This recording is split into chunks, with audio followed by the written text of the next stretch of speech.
From Bella's to the lemonade stand was a process that a colleague and I, we just really thought about allowing the students to have the creativity to come up with their own company and thinking about how to start it from scratch and bring it and make it successful. So we used the causal model to talk about what would cause the best lemonade stand.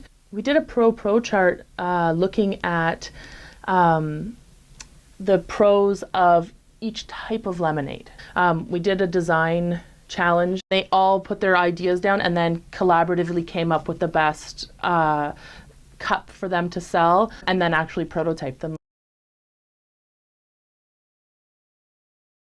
Each group came up with different things, but we were all working on language and math and science. At first I did think that I was really scrambling to pull out the curriculum connections, but I sort of was, again, it was the end of the year, like let's just kind of let it go with it. And every day I was writing down 3 or 4 expectations that were happening spontaneously in the classroom. I had students that that hadn't spoken a whole lot all year and had a really hard time sharing in front of the large group, and they were just so proud and so excited to get up and share or be the face at the front of the table selling the lemonade and explaining how we got to the point we were at.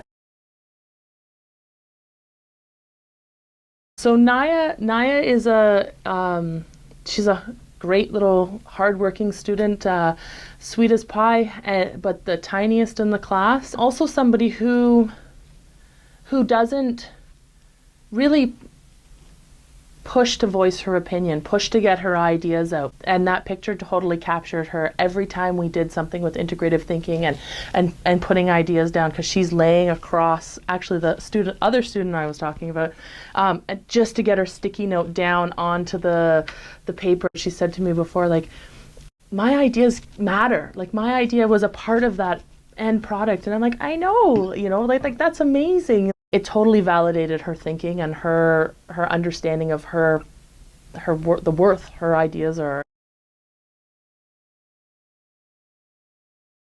I always thought I was doing collaboration, but nobody was really building with each other. Everyone was just slapping ideas down. Everyone was just, still independently working just on the same sheet of paper. I found that when I use the integrative thinking tools, they really do look at each other's bubbles. Like that was it. When we're doing pros, I need to look at your bubble and make sure that it's not the same, but your idea might spark a new idea for me. And I was seeing a lot of that building with them. When they built this thing together, they realized that together as a whole, they could build things that they couldn't imagine on their own.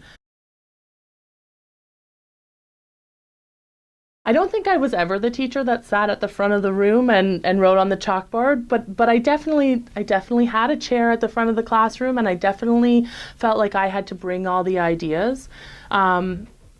Towards the end of the year this year, I was asking kids to bring in newspaper clippings and things that they were interested about, and then we were looking at different tensions that way, and so sort of really, again, questioning that whole idea that I have a student-centered classroom. I totally go with the flow with my students, but really when I do have these long-range plans and I have these things laid out, towards the end of last year, it really was that. They were coming in with their tensions, they were coming in with their ideas, and we were following it, and they loved it when I kept saying, like, well, why?